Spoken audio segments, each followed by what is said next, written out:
بسم اللہ الرحمن الرحیم۔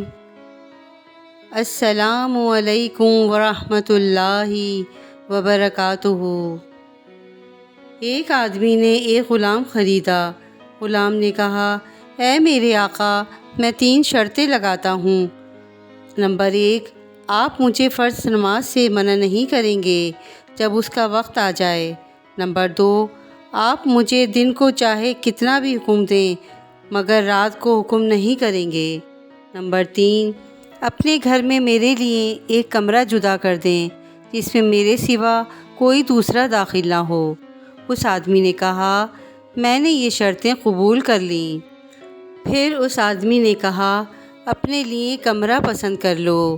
چنانچہ غلام نے ایک خراب سا ٹوٹا پھوٹا کمرہ پسند کر لیا۔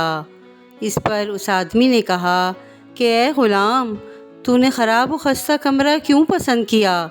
غلام نے کہا، اے میرے آقا، کیا آپ نہیں جانتے کہ ٹوٹا پھوٹا کمرہ بھی اللہ عز و جل کی یاد اور اس کے ذکر کی برکت سے باغ بن جاتا ہے؟ چنانچہ وہ غلام دن کو اپنے آقا کی خدمت کرتا اور رات کو اللہ تعالیٰ کی عبادت کرتا۔ کچھ مدت کے بعد ایک رات کو اس کا آقا گھر میں چلتے چلتے غلام کے کمرے میں پہنچ گیا تو کیا دیکھا کہ کمرہ روشن ہے اور غلام سر بسجود ہے اور اس کے سر پر آسمان و زمین کے درمیان ایک روشن قندیل معلق ہے، اور غلام اللہ رب العالمین کی بارگاہ میں عاجزی و زاری کے ساتھ مناجات کر رہا ہے کہ اے اللہ عز و جل، تو نے مجھ پر میرے آقا کا حق اور دن کو اس کی خدمت لازم کر دی ہے۔ اگر یہ مصروفیت نہ ہوتی تو میں دن میں بھی اور رات میں بھی صرف تیری ہی عبادت میں مصروف رہتا۔ اس لیے اے میرے رب عز و جل، میرا عذر قبول فرما لے۔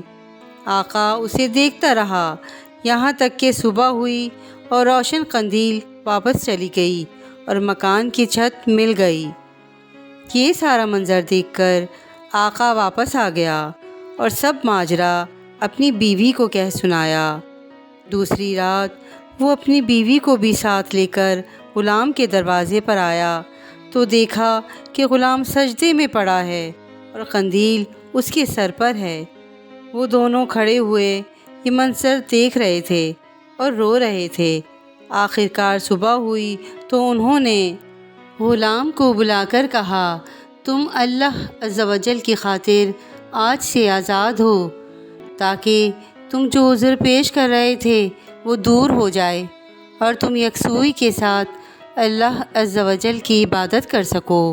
غلام نے اپنا سر آسمان کی طرف اٹھایا اور کہا، اے صاحب راز، راز تو کھل گیا، اب راز کھلنے کے بعد میں زندگی نہیں چاہتا۔ بس اسی وقت وہ غلام گرا اور اس کی روح قبض انصری سے پرواز کر گئی۔ پیارے اسلامی بھائیو بہنوں، دیکھا آپ نے کس قدر مخلص غلام تھا۔ اس کے عابد و زاہد ہونے کا راز فاش ہو گیا تو بے قرار ہو گیا۔ اس کے لیے دنیا میں زندہ رہنا دو بھر ہو گیا۔ اس کی ایک ہی آرزو تھی، ایک ہی تمنا تھی کہ جس پیارے اللہ عز و جل کا ذکر کر رہے ہیں، جس معبود حقیقی کی عبادت کر رہے ہیں، بس وہی جانتا ہو، کوئی اور نہ دیکھنے پائے۔ یہ کمال کا درجہ اخلاص تھا۔ سبحان اللہ، سبحان اللہ، سبحان اللہ۔ واقعہ پسند آئے تو پلیز میرے چینل کو لائک اینڈ سبسکرائب ضرور کیجیے گا۔ جزاک اللہ خیراً کثیرا۔